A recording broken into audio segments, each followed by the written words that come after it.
Welcome to the Serious TV Drama Podcast, Survivor Edition. I'm Scott, and joining me on this island adventure, well, we have someone brand spanking new to the STVD podcast fold. In fact, she's new to podcasting altogether. But I do suspect she'll be the true breakout star of this season. So, welcome aboard, Tiffany. Hey, how are you, everyone? I'm so excited to be here.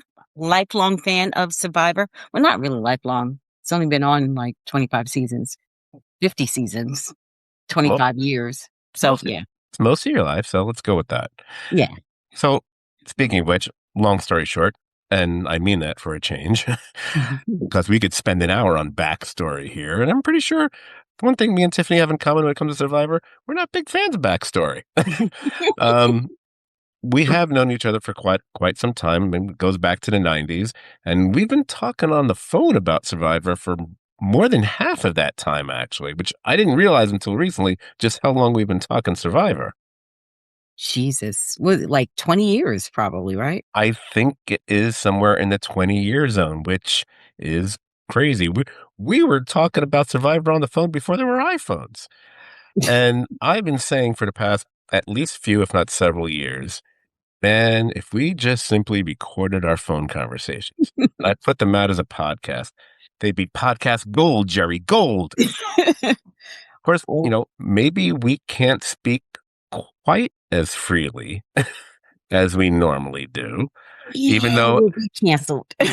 yeah, and I'm already growing concerned because I do see you sipping your wine, you know, less than a minute into the podcast. I was like going, "Oh no, I don't know where we're going to be an hour from now." Look, I'm not against drinking on the podcast. For many years, actually, generally speaking, me and whoever I was co-hosting with, like me and Dan, who started the podcast for years, we drank during pretty much almost every time. And then when we brought on other people, I was drinking. Um, I think, especially as I've gotten more responsible for things with the podcast, I like to think I'm driving. I'm like, I'm driving the podcast, so maybe, or maybe I've just been too poor to buy a bottle of whiskey for the last year. Because God knows I was drinking a lot during COVID when we were recording. It was like I was getting trashed those days. I'll see if I choose to drink later in the season, but right now I am going to be the sober host. between All right. Well, I promise I won't get shit faced. And with that phrasing, as you might have, since there was no bleeping involved, this podcast is likely going to be a little bit looser with language and opinions than most others, which does bring me to, I'll say it's my first word of warning or caution for some of our listeners. Caution might be a little too dramatic, but it does need to be said. I am well aware that many Survivor podcasts and vidcasts and so on, they tend to lean in on being family friendly. They're aware that some listeners might be listening with their kids, and hey, they're also worried about some folks' sensibilities. Well, this podcast, the STVD podcast, Serious TV Drama Podcast, now it's always had an explicit tag on it. It is not because we necessarily curse egregiously or go out of our way to get dirty or raunchy or obscene. I just don't really like putting language limitations on the whoever the hosts or the guests are on this podcast. I mean, in all honesty, if you're worried that your child may, horror of horrors, hear a few F-bombs on a podcast, I got some really bad news for you. That's what they probably hear every day on the playground or at the school cafeteria, or just when they walk out the door of your apparently over-insulated house. So to be clear, Tiffany, as you just demonstrated, cursing is going to be okay. I'm not going to get hung up on language here because I never have before. You know, as far as inappropriate or cringe inducing thoughts being expressed, well, that we're just going to have to wait and see. I can foresee issues happening and and you'll hear me saying something along the lines like, hmm, I guess I'll be lingering in the editing room later about that. We're gonna leave that. I think more often than not, I'll leave stuff in unless one of us goes off on a drunken tangent. Ooh, who could I be referring to? You go to hell. There we go. So let me move on to the point of this podcast and why we're here. As I said, Tiff, I've often joked with you about the idea of doing a podcast like this. And then with the advent of Survivor 50 in the hands of the fans, the season celebrating and commemorating 50 seasons of Survivor over the past 25 years, I thought if we were ever going to do this, now is the time. So I brought it up to you. It I didn't take too much arm twisting to convince you. You were a little worried about the potential of being canceled, and it's like, well, by the way, that's all that's all about your own mouth there. Just- I need my job, Scott. I need my job. Well, be careful. Look at that's why I was joking about it. I was like thinking, in a weird way, will kind of be a Howard and Robin kind of combination. Only Robin's a lot worse in this case than she normally is, and I'm the opposite of Howard in the sense that he's, has a great head of hair, tall and thin, and I have none of those three things apparently. But I just thought I feel like our rapport and our combination would really work well for a podcast, and I also felt that it was going to be not just a good idea, but necessary that we do a podcast a couple of weeks before the premiere of Survivor 50. That way, it gives us an opportunity to preview the cast, give our opinions there, and as well as letting the listeners get a feel for how this podcast was going to proceed. Because reality show coverage isn't something we've done very much here at, what I call STVD Studios. There was one podcast way back in December of 2021. It was roughly right around the time Survivor season 41 was. I think so. Therefore, the first season of the so-called new era of Survivor, which is another way of really saying the first post-COVID season of Survivor, because that's why everything changed. Let's be honest. Yeah. That was the first one. It was 26 days and so on. And one of the fellows from the Tally the Votes podcast that he does now, I know a listener of the podcast, David, he co-hosted that one with me. So there, see, I cited God. You happy? No, go away. But let's kick off our podcast. And we're not going to kick this off with an appetizer. Feh. We are going to serve up the main course, which is going to be the two of us going over all 24 players returning to Survivor to compete once more. Oh, by the way, I guess the prize is just going to be $1 million. I think that's kind of bogus. Shouldn't they make it at least 2 million, if not 5 million? But, Jeff with his whining about budget concerns, which leads me to get all angry again about his idiotic reason why they abandoned my personal favorite Survivor seasonal segment, the Survivor auction, for so many years. Because his budget was too expensive. Shut up. Well, how much are 2 benches and some plates of food cost that you get from craft service? Anyway, I digress. You're going to get a lot of that in this podcast. We're going to go over the 24, who they were, what they've done, and if we even agree that they should have been brought back. And for any who we feel didn't really merit a return to Survivor, at least in our eyes, we will highlight, whenever possible, a different Survivor player that we might have preferred. Now, a few listeners might have heard me do this already last summer on the previously aforementioned Tally the Votes vidcast. I will assure you, I am not going to simply regurgitate what I said several months ago. I've actually even changed my mind about a couple players. Besides, let's face it, I think more people are curious about what your opinions are going to be, Tiffany. I know I am. So let's get started. We're going to do these in chronological order by the season the player originally appeared, which means we first go all the way back to the very first season of Survivor. And we start with Jenna Lewis, or Jenna Lewis Doherty. She was on season 1, also referred to as Borneo. She was finished in 8th place there. And then she was on the 8th season, that was Survivor All-Stars, and she finished actually in 3rd place.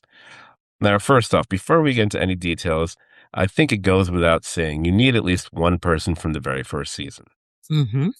And we know it couldn't be Richard Hatch, not because of his nude nonsense, because of that little 4-year prison term he served for tax evasion, which was actually based on those season 1 winnings. So, yeah, he's out. And Colleen Haskell, the gal we remember with those horrific festering bug bites on her legs, she has said time and time again that she didn't want to come back. So who's left? Well, Rudy. Rudy's dead. And then you have a bunch of players who've all already been on twice, which brings us to Jenna, who falls into that group. Now, Tiffany, what do you think of Jenna? And is she someone you'd give the thumbs up to, or would you snuff her torch in favor of another player? So, Jenna's interesting. Like, I was unimpressed her first season, like, okay, whatever. But when she came back, ironically, she was the first one that kicked off that whole theory about voting off winners, which is amazing. So I'm okay with Jenna because again, who else are we gonna have from season one? I don't care about Colleen, like, whatever. Rudy's dead. Uh who are we gonna get? Like Jervis? No. Uh No. yeah, oh, I can't stand him. Um what was the chick? Um the rat in the snake. Susan Sue Hawk. yeah, fuck her. Sorry. Oh, You can. It's okay. first F-bomb, sorry. All right, I keep track for that one. Yeah. So Jenna, I think out of, what they could have from the first season was the best choice. Yeah. So I'm okay with that. Now, do I think she will go? Oh, we're not doing predictions yet, or No. We're gonna wait. We'll wait to the end. oh, okay, Yeah. Otherwise, we'll take forever with this part. all right. So honestly, I digging more into her history. If I kind of like you, if I had only seen Jen on season one, that was it. I would probably try to pick somebody else. But I do feel she showed some real strategic prowess when she was brought back on that Mhm. first All Star season. And as you just mentioned, she shared my opinion that former winners gotta go. So I am Mhm. good with the choice of Jenna. All right. Um, so let us move on to the next player who came from season two, Australia. That would be Colby Donaldson. He infamously finished in second place that season. And then he came back for the same aforementioned Survivor All Stars, finished in 12th place. Then he got brought back again for Survivor Heroes versus Villains, the 20th season. And he actually finished in fifth place in that one. I forgot he finished that high. I thought he actually finished lower than that. So, okay, Colby. Now, I delivered this line about him when I discussed him over the summer, and you know what? It's too good not to reuse. Yeah. On one hand, probably one of, if not the most famous player who didn't win and also didn't get his own podcast. But honestly, I don't really love the player. I always think the best thing he's ever really done was his appearance on Curb Your Enthusiasm, which was amazing. But now I'm going to move away from what I said over the summer because my opinions have shifted a little bit. Colby might be here for a little redemption, if not to win outright. Because when he showed up two more times since his Australian debut, he's been decidedly less impressive each subsequent time. Um, he has been coming off better in the interviews and promotions leading up to the season, which kind of impressed me a little bit. I'm not saying where my mind is on him yet. I'm gonna go to you first, even though I kind of get the sense you're not big on Colby Tiffany. So can you confirm or deny that? And would you replace him with someone else from season two? Yeah, I don't like Kobe. I don't. Oh, America's cowboy. Yeah, fuck him. Um, I would have rather have seen Jerry. I think it's crazy that they didn't bring Jerry back from that season. Um, there's something about Kobe's face that makes me want to slap him. I don't know what it is, but he grates on my nerves. And okay, I know it's a game.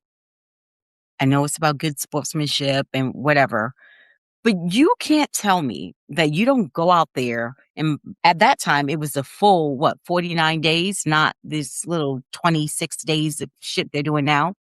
39 days. 49 days, you're starving, you're 39. beating up, you're doing all this or whatever. You want to win, right? You want to win. So in that moment when he, still trying to, oh, I'm going to bring Tina because she's so deserving or whatever. And when she wins and he jumps up like, oh, yes, or whatever, you're an ass. You're an idiot or whatever. I'm okay with you taking a moment to show a little bit of like, oh, damn, bad choice. I screwed the pooch on that one. But you know what? I like her. So let me give her a hug, congratulate her or whatever. That whole bonehead jumping up and, oh, yes, I wanted her to win. I planned for this. You're an asshole. No, you didn't. If you Oh, did, what was the freaking point? I'm sorry. Did I ruin it? Do we have to cut? Did I say too much? no, you're fine. Am I too mean? No, you're fine. Okay. I like establishing that. Tiffany is not in favor of things like good sportsmanship. It's, it's, it's good. It's good to know. It's like, you know, sh- Tiffany likes sore losers and vindictive winners. When Tiffany watches an award show and you have like the five faces on the screen, she wants to see the person like muttering a curse word or saying "fuck" when they lose. Listen, She doesn't go for that fake clapping crap. No, no, no, I no. don't. Let's be real. I mean, it's freaking $1 million here. Come on. All right. All right. Well, I digress. well, all I know is that you're not disappointing me yet. But I am keeping track of the F bombs. So I was definitely met on Colby when I went over it this summer. And you mentioned Jerry. I felt if they had brought back Jerry, who, by the way, turns out to be one of the two most chosen players by these 24 cast members in the if you could bring back one more player, who would it be? Jerry and then Carolyn were the two most mentioned players. Um, having if they brought Jerry back, then I think bringing Coley back as well would have been fantastic. But in my opinion, and as far as I'm concerned, the opinion that matters, if you're a classic Survivor fan, it's really, for me, it's odd having one without the other. Let me put it this way. I can eat a peanut butter sandwich if I have to, but it's much more preferable if it's peanut butter and jelly, or in this case, peanut butter and Jerry. So with all that said, while I don't really mind them coming back as much as I thought I did, and now knowing your vitriol, I'm happy they brought him back. Uh, I would still stick with what I said earlier, last year. I would still switch him with a different player from season 2, a player who's only come back once. My alternate pick for this spot would have been Alicia Calloway. She lasted 24 days originally. She's only come back one time, Survivor All Stars, where she lasted 30 days. She is the very first African American woman to ever be on a Survivor jury, as well as the first returning player to improve upon their original performance. All that, I think she deserved consideration. I do. Once I saw her name and I saw her picture, like, oh, I remember her. I definitely would have preferred her over Colby. I think it just would have been more interesting. But Um, say let me. I would have taken Alicia over Colby hands down, absolutely. But I still say for Survivor 50, like, how do you not bring Jerry back? Oh no, Jerry is among. I mean, Yeah, when we like, finish all this, if I have like a five players, I might be most shocked aren't there. Jerry is one of them. But for me, I think if you have Jerry, then you have to have Colby. If I'm dumping Colby, then I'm not having Jerry. It's just the way I'm looking at it. Same way I wouldn't have. I mean, it doesn't really make sense, but I wouldn't bring back Amber if you're not bringing back Boston Rob, and I don't really need to ever bring back Boston Rob, so I don't yeah. ever really need to bring back Amber. Anyway, Okay. speaking of which, before we go any further, I do want to make one rather major point, which applies to our picks for players who didn't get selected for the actual 24. Now, there are players who turns out couldn't be on for a number of reasons. Could be scheduling conflicts, impending weddings, maybe they just simply didn't want to do it again, you name it. But then you hear some stories that seem to clear Survivor and Jeff Probst of any accusations of snubbing. And then you dig just a little bit deeper and you discover, I'm not so sure how true that is. I think most, if not all, the people we are going to mention were at the very least were in consideration. And some of them even made it through several rounds of edits, and I've been told how they did this. Now, regardless of some stories that have gotten out, some made it clear through social media that they were not thrilled with being cut, including one that I was actually misinformed about. That'll come up later in this podcast. I just wanted to say that, before moving on, whoever we're saying, even if we've heard stories that, oh, they couldn't come back because, well, you don't know how true these stories are. Unless you Mm, see them saying it themselves, don't believe it. Let's get to number 3, the mm, third person, who is Stephanie LaGrossa Kendrick. She originally was on season 10, where she finished in 7th place. She got brought right back. She's one of those players who actually got right back for the 11th season, and which is amazing when you realize that. So they didn't really know anything about her, and she made it to 2nd place that season. That's really impressive, actually. Then she was also on that Heroes versus Villains season. She got bumped pretty early because they all knew who she was then. She got knocked out Mhm. at 19th place. So for me, Stephanie is by far one of the most difficult picks, at least among the OG survivors. I totally get bringing her back. She's an iconic player, just based on her very first appearance on Survivor when she was a tribe of one, and then I just told you how well she did her very next season. You know, before I go any further, and I forgot to mention this before, Tiffany, you actually rewatched practically all the seasons of Survivor over the last few months. So a lot of these players we're talking about will be far more fresh in your mind than mine. So I know the two of us, we've watched Stephanie on Survivor, and not to mention the first season of Traders as well, which really doesn't help her cause, you know. So, but I don't actually know what you think of her. What do you think of Stephanie? So interesting. Like, I'm not bothered by them bringing back Stephanie. Like, I can see why they would. She is definitely an iconic player. Um, I kind of liked her less every time I saw her replay. Like the second time she replayed, um, the first time I liked her. I was like, oh great, like the tribe of one, like I was really impressed with her. The second time she seemed kind of cocky. And I didn't really like that about her. Even though she got really far, she got to second place, she just wasn't as likable. And then when she came back for Heroes versus Villains, she was better. She wasn't as, cocky and arrogant, but she was also a little bit lackluster to me. Like it was just kind of like, you know, and then seeing her in Traders, she was like. So I'm hoping that we get the Stephanie we had from season one. I hope that she is just as badass as she was in the challenges and everything, but I'm hoping that she's more likable Mm. this time. That's what I'm hoping. Well, I'm going to say that my opinion may be skewed or even unfair because I confess I am holding her utterly bleh performance on Traders against her. So I'm gonna swat Stephanie to the side, and I'm gonna replace her if I was in charge of this thing with someone from that first season of hers, which was the 10th season, who actually is one of my favorite all time players. Someone I would vastly have preferred returning.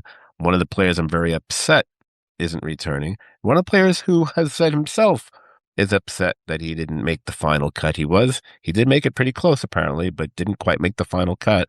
And that would be Jonathan Penner, guy who finished in seventh place in Palau, 15th place in Fans versus Favorites due to a leg injury that forced him off the show. Then he had one more go around in season 25 in the Philippines where he finished in seventh place.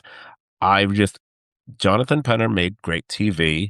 Um, Even when he screwed up, he was still fun to watch. And I just, I like the guy's personality. There's things about him. I know he pisses off Jeff Probst sometimes, which I kind of enjoy that. You know, I just really like the guy. Whenever I see anyone wearing a hat on Survivor, he's the first person I think of, like, he's wearing a hat like Jonathan Penner. I don't know. I just, that's the person I would have brought back instead. But I, I don't object. It's almost like Colby. I get why you're bringing those two back. There's going to be other ones I don't get, much later in this podcast, but at least I understand it. It's just, but now we're getting to the players like, I get why you brought him back, but now we're going to get to did you have to bring him back? Which takes us to number four. Wait, I didn't Um, comment about Jonathan. I like Jonathan too. I would have absolutely preferred to see Jonathan or even Ian. Remember Ian from that season? He lost to yep. I remember yeah. you. I No, think it's not bad. Yeah. yeah, but I get why they brought her back. Yeah. No, I get it. I'm not there's no one. Well, I shouldn't say that. Most of the players, I'm not angry they brought back. There's some players I'm just like, really? Okay. And that leads us to, the fourth of the 24 series, Siri Fields, who was, let's see, season 12, finished in fourth place. Season 16, finished in third place. Season 20, oof, 17th place. That's the Heroes and Villains one. Then came back in season 34, Game Changers. Oh, sixth place. And of course, we all know she also played in the Australian Survivor, Australia versus the World, and I think she came in fourth on that. I am going to deflect immediately to you on this one, Tiffany, because I suspect we both have strong feelings when it comes to Siri. So let's get into yours. Does this Ultimate Survivor icon deserve yet another shot at Survivor? And if not, is there someone you would send in her place? Um, yeah, it's a no for me on Siri. Like, I've seen her enough. I like Siri. I think Siri is an amazing player, but Siri's never gonna win this show. And I think we all need to just come to terms with that. Siri needs to come to you're not going to win Survivor. At this point, they would be crazy not to vote her out early in this season. Like, just get, like, no, you're not gonna win, Siri. Call it a day. You won Traders. I don't know if she won Big Brother, but I think she went really far in that. Like, she's been on other shows that she has been able to win. Give it up. Go back to being a nurse if you don't have any money. Like, just stop it. Like, oh, that was wrong. That's fine. That's fine. Don't don't react. When you hear Tiffany doing that, I know it's going to be a thing on the podcast. She's reacting to my facial reactions, or I was basically rubbing my forehead, like, all right. No, I mean, yeah, I'm over Siri. Like, yeah. Do you have anyone that you would have replaced her with? You know, I would have taken crazy ass Shane. Remember Wow. her first season? Yeah. Yeah. Okay. He Interesting. would he would have been interesting. I did not like him, but he made for good TV. Yeah. Um, you know, I would have rather seen him over Siri. I'm over Siri. All right. So let me weigh in on this now. Okay, I get that outside of this podcast, apparently, everybody loves Siri. Everybody loves Siri. I was thrilled when she won that first season of Traders. But here's the thing, and you're going to hear me say this at least one more time pretty soon. 5 times. Really? 5 times. And let's face it, it's really 6 when you include the Australia versus the world thing. Unless she was to win this, I feel her being on yet again feels pointless and redundant at this point. So unless production greases the wheels for her, and yes, I'm aware, and I'm probably going to mention it later, but I'm aware that I rumor has it the fans voted out the fire making challenge, which would have been probably her main obstacle. As anyone who watches Siri knows, Siri no makey fire very well. But yeah, I really like her, but and of course I get why you have her there, but I think I'm just enough already. Now, who would I pick to replace her? Well, here's the thing. They often refer to Siri as the best Survivor player to never win. Here's the thing. When I hear the phrase the best player to never win, I don't think of Siri. I think of Rob Cestarino. And he only came back once in Survivor All Stars and fared pretty poorly in that one too, because everybody knew his threat level was sky high. This guy is the king of Survivor promotion over the last 15 years. I mean, there wouldn't be the fandom for this show at the level it is with social media on Facebook, on podcasts, I mean, if not for this guy. Everyone who watched him on, who watched, is watching the current season of Traders. Not everyone. I shouldn't say everyone. Every Survivor fan who watches Traders. The reason we were watching is because we heard that Rob Cestarino was going to be on, and we were all crushed that they got rid of him within a few episodes. Again, because they probably knew his threat level was sky high. I still think he is the most glaring snub of Survivor 50 of all the people they left off. So that's who I would replace Siri with. Bye bye, Siri. Hello, Rob. I thought you wanted replacements from their specific seasons. I didn't Oh, realize you could. when possible, but if not, then pick someone from the similar era, and especially if they may have appeared on a different season at the same time. I don't know. He was on because he was on one of the Survivor All Star ones, and wasn't she on that same All Star one? I Mm, don't believe so. doesn't matter. Don't care because that rules that wasn't a rule to begin with. Okay. Uh, I like Rob too. Like, okay. Anyway, also I don't get too bogged down in that because then this is going to become a 5 hour podcast. Okay. So we get to the fifth person who is Ozzy.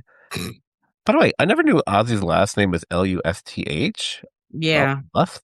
Lush, It lush, looks it lush. looks like a name built deliberately to screw with somebody with a lisp like me. So I'm just gonna say Ozzy because I already if I didn't already not care for him very much, that last name makes me hate him. All right. He finished in second place in season 13, the Cook Islands one.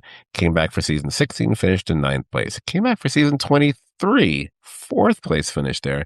Then brought back again, season 34, 12th place. Look, Ozzy is one of those throwback players. His game was always about physical challenges and providing for the camp and maybe trying to get it on with one of the other players at camp. And look, while challenges are still a factor on the show, I don't know if it really made that much sense for me to bring this guy back yet again. I get it. He is one of those names, that's kind of synonymous with Survivor. You don't have to say his full name. In fact, I never knew his last name. Kind of tell you something. Ozzy. I know who you're talking about. There's only two Ozzy's I can think of: Ozzy Osbourne and Ozzy from Survivor. So I already kind of know, but the listeners don't. Tiffany, what's your take on Ozzy? And if you didn't want Dolphin Boy brought back, is there someone you would put in his place? Yes. I would replace Dolphin Boy with an actual dolphin. Boo! I hate Ozzy. Boo, boo, boo. Okay. He just blew out everyone's eardrums. Sorry. Anyway, No, I'm tired of him. yeah, Like, I know you don't like this. oh, I'm swimming out here, I'm getting all the fish, I'm providing whatever. Nobody cares about that anymore. No one cares. No one's going to keep you around because you fish and you do this and build a shelter. No one cares. Ozzy has no gameplay. Ozzy is not strategic, and Ozzy is a bit of an ass, as we've seen on subsequent on seasons he's played on. I am over Ozzy. I want him gone. I hope he's the first one kicked off his tribe. Okay. Well, I am going to be in sync with you on this. Is an easy no for me because I honestly just really never liked him. I have watched him in again pre-season interview stuff. Now he is claiming he's going to play a different kind of a game. He's going to be more strategic. I'll believe when I see Mhm. it, and maybe he will be. Hey, look, I'll give them all the benefit of the doubt. I mean, I want them all to be good on the show. I want to be more entertained by them than not. But it comes down to one thing. As I said with Siri, no five timers for me. Yeah. Looky here. If you want to bring back a male competitor who was a lot about physical challenges, but maybe could never quite get over the hump to win the damn thing, I'll deep six Ozzy and I would replace him with Malcolm Freeberg. That would be Malcolm's fourth shot. I'm okay with that. Hmm. Never did as well as his very first appearance where he finished fourth, but I always just liked Malcolm. And I just think he'd just be a much more pleasant person to have back than Ozzy. Absolutely. I- And he's strategic. yeah, Malcolm has proven himself to be strategic. I always thought Malcolm was one of those guys on the show who I thought was underrated because he actually checked all three boxes to some level. He didn't have a bad social game. He did have some level of strategy. He absolutely did. And he really did well on the physical thing. It's one of those, wow, it's kind of shocking when I look back, like he didn't win or at least finish in the final two or three or something. I mean, he came close, but not close enough. Anyway, that's who I would have brought back. I always liked him. Let's move on Hmm. to sixth player who is Benjamin Coach Wade from originally from season 18 where he finished in fifth place. He came back for Survivor 20, the Heroes versus Villains season. He finished in 12th, but then he came back in season 23 and he finished in second. Now that was a player who was kind of an over the top joke when he first played, but he instantly became a memorable character. He's a rare player who's been back a couple times and he came so close to winning on their last time out. Now, Tiffany, until I just saw your facial reaction, I wasn't really sure how you felt about this guy. I kind of can before now, I could kind of see you going either way. So, what is your take on Coach? So, I'm not mad at this pick. Coach is good TV. Like he's gonna be good. He's so ridiculous that you can't help but want to see him. You want to see and like think about a coach with Q, Mm, with mm, Angelina, like the delusions. Oh mhm. my God. Yeah, It's gonna be amazing. So I'm not mad that they brought back Coach. Actually, like the first season he played, I was like, "Ugh, this Joker, whatever." But I kind of started liking him more than when he came back. So I'm all for it. At least we will be entertained, especially if they're not going to bring back Carolyn. right, right, right, right. Well, I'm kind of shocked I'm even saying this, but here we go. This is the first instance where I have changed my mind from the take that I gave last summer. Hmm. Then I was pretty meh on Coach coming back, and I had an alternate ready to go in his spot. But since then, other than giving it a little bit of thought, I've actually seen him on a number of mini interviews and just videos he's been posting. I gotta say, and I haven't gone back and watched his previous seasons, um, but just based on the little clips I've seen in his interviews, more so than anyone else, he kind of won me over. He made me think, you know what? This guy does deserve to be on again. I forgot, like you said, it's a phrase we use a lot with some of the players. They make for good TV. I just remember realizing how entertained I was by him. And I said, and I remember even saying, I was like, I'm not saying I'm rooting for him, but I like that he's on the show. I said that then, and I'm saying it now.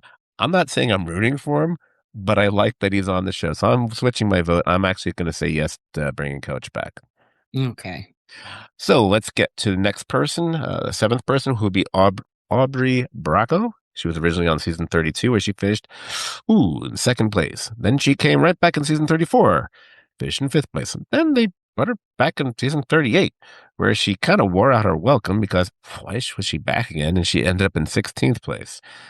And right that there, all that, what you just heard that little order there, that was the problem for me.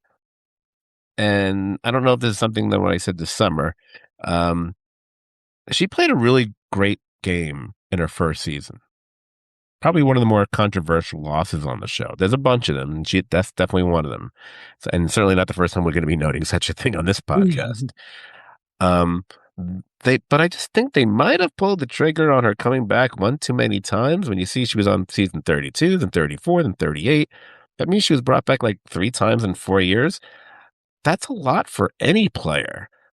Um, but I have a little bit more, but I have given it a little bit more thought, and I'm going to put that thought on pause. And I'll go to you, Tiffany, because I don't think anyone knows what you might think here. So, what's your opinion on Aubrey and her coming back yet again? So I like Aubrey. She's someone that I like. I think she played a phenomenal game her first season. I thought she should have won. Like I'm one of those people that really feel like she was robbed. Um and then I agree. Like they brought her back 3 times within 4 years. And it's not fair to her because she's not given a full everybody knows her game, they know or whatever. So immediately she's a target. She's not gonna go far.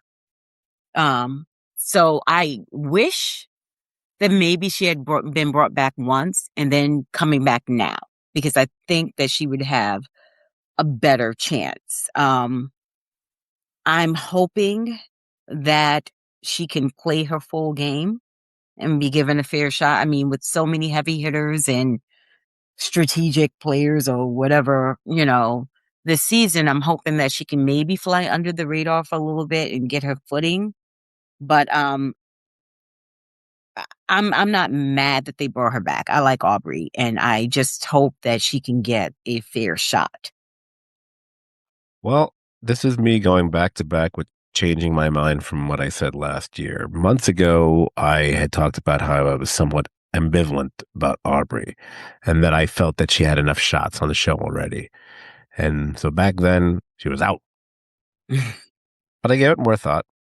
And then when I realized if you're going to bring back Q, and we'll talk about him later, and like him or hate him, there's no getting around bringing Q back. You know they're going to bring back Q. Then doesn't matter. Either we say we don't want him or not. Mm. If you're going to do it, you had to. If you're going to bring back anyone from New Era, you bring back anyway. The point being, based on the things he said on the show regarding Aubrey of all people during his season of play, I was like, oh my God, you have to bring her back. We got to see those two interact and how's that going to go? So this is another case that I switched my vote and I'm giving Aubrey a yes this time around. as opposed to the no that I gave her last summer. So let's move on to the next player, who is Chrissy Hoffbeck. She was on season 35, Heroes, Healers, and Hustlers. Talk about another controversial loss where she finished second to Ben. We are now officially in the realm of the one-timers. So multiple appearances are no longer an issue from this point on the podcast. Tiffany, this season, I imagine, would be a whole lot fresher in your mind than mine because you've watched it fairly recently, and I watched it whatever number of years ago, season 35. I don't feel like doing the math right now. Do you think she deserved to win in her season? And do you think it was right to bring her back? So I absolutely think that Chrissy deserved to win. I feel like she played a better strategic game than Ben. I think a lot of it was, he was really good at challenges but she was really a kick ass at challenges too. For an older woman, she went in there and I think she tied for women Yeah. challenge beat. Like At she was at the time, I think she at did. the Yeah. time. Yeah. So she was strategic. She was a good physical player. Her social game kind of bothered me a little bit. I'm a girl's girl, so I don't like when women don't align with other women. When they kind of, oh, let me align with all the big, I get like poverty and that's her plate. Like we know poverty's game or whatever, but I still like to me, poverty's still a girl's girl. Like ultimately, that poverty is, kissing up to the guys or whatever to flirt. That's part of her, whatever. But I never feel like poverty is like against the women or whatever. Christy kind of like, I felt like I'm gonna align with these men and that's that. And I didn't really like that. So I'm hoping that I'm glad she's back. I think that she's going to be really good. I think that a lot of people probably don't remember her game.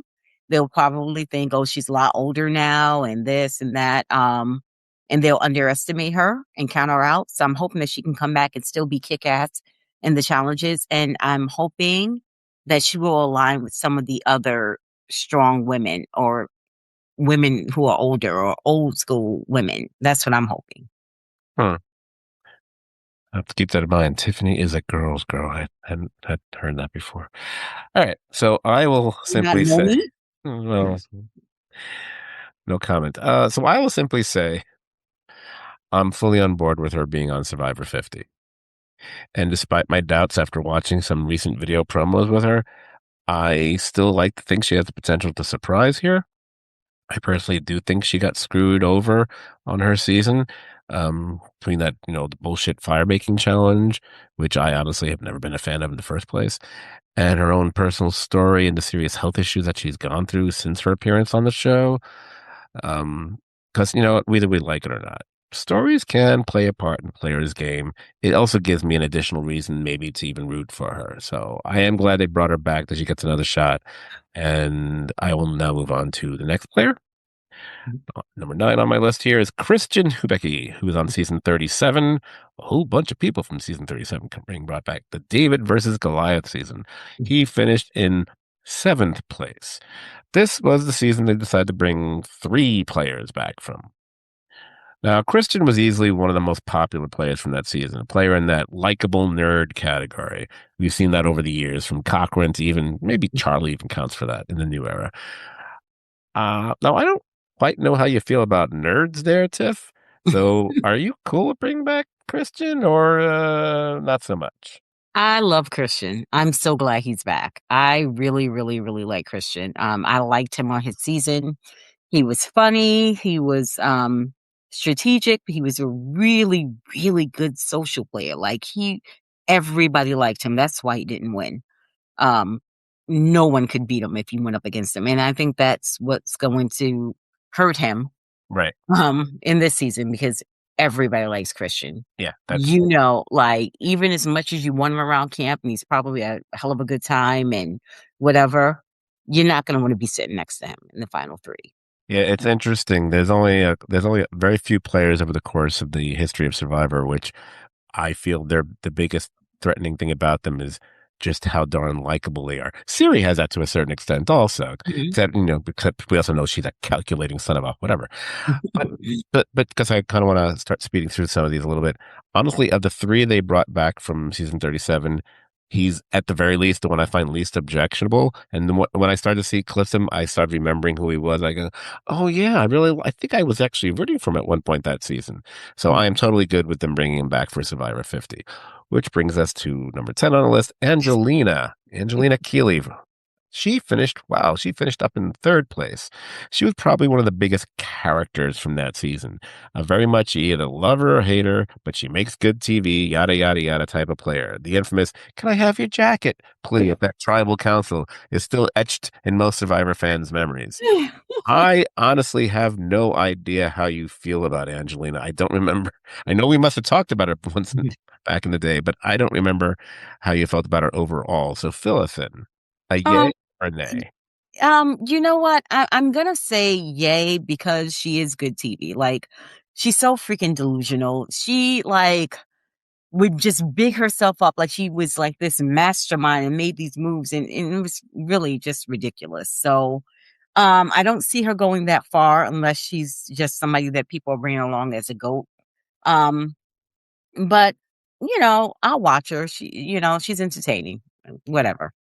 See, I remember really not liking her to the extent where I simply do not care if she makes for great TV or not.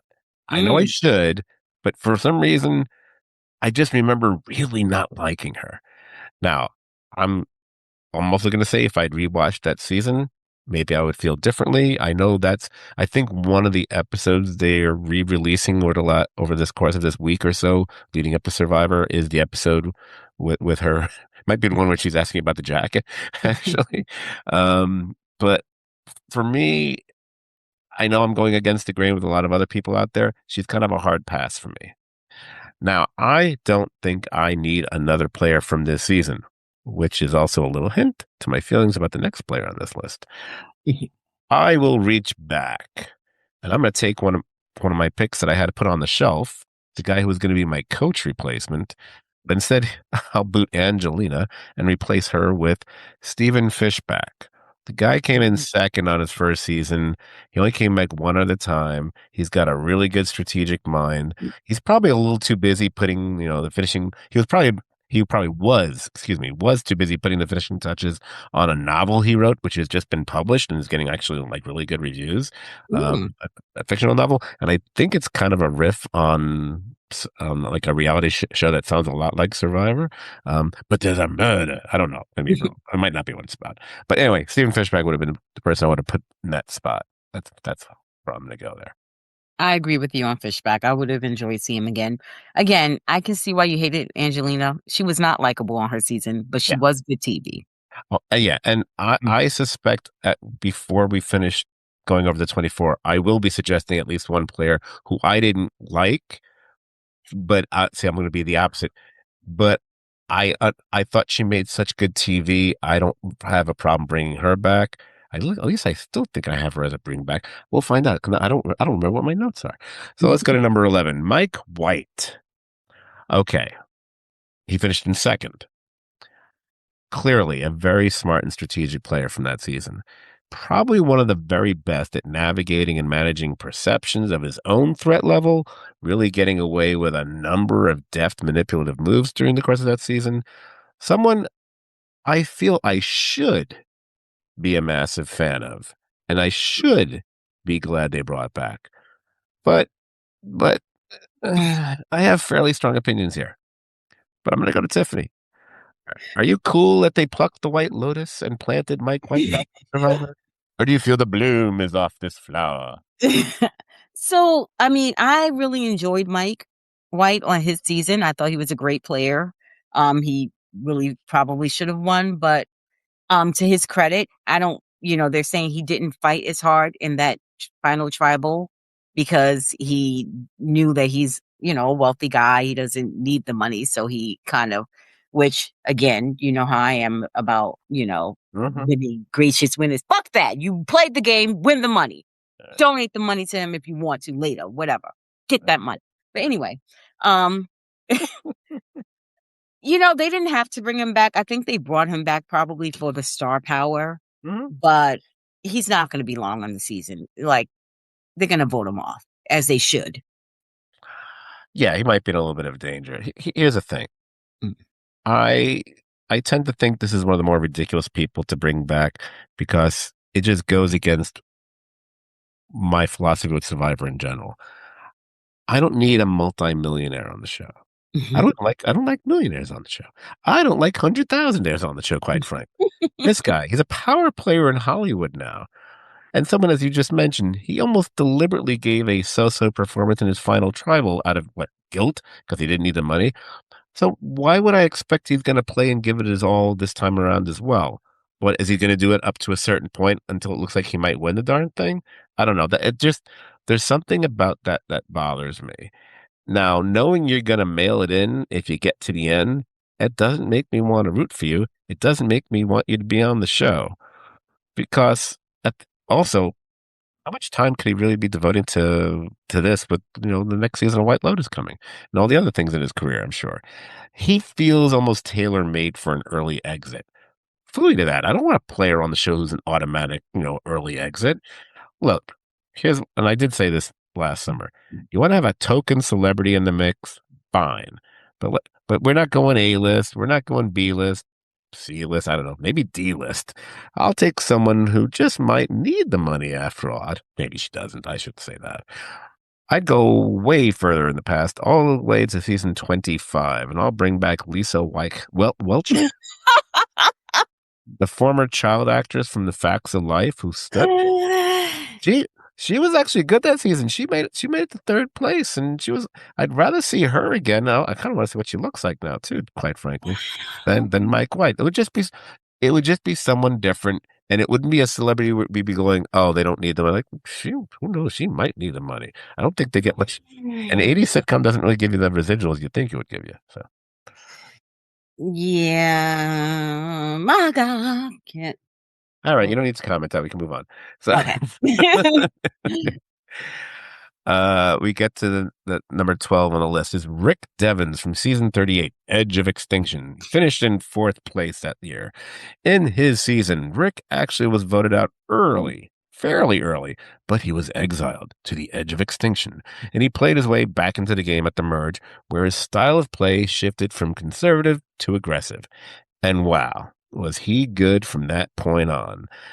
Yet another victim of the stupid fire making challenge. Geez, think about how many of the best players got burned at a fire making challenge over the years, if you'll pardon the pun. Before I say anything more, and you can kind of already tell where I'm leaning here, Tiffany, what's your view on Rick Devens? Love, love, love Rick Devens. Totally excited to see him back. I hope he comes in playing like the second half of his game, just going for it. I hope he aligns with certain people that I really, really hope he aligns with. Super excited to see him. Yeah, Rick Devens is probably the easiest yes for me of the entire cast that they brought back. I am a huge fan of his gameplay. He was the guy who made not just one, he made two fake idols, and they both got played in the same in the same tribal. And everybody realized and knew he was responsible.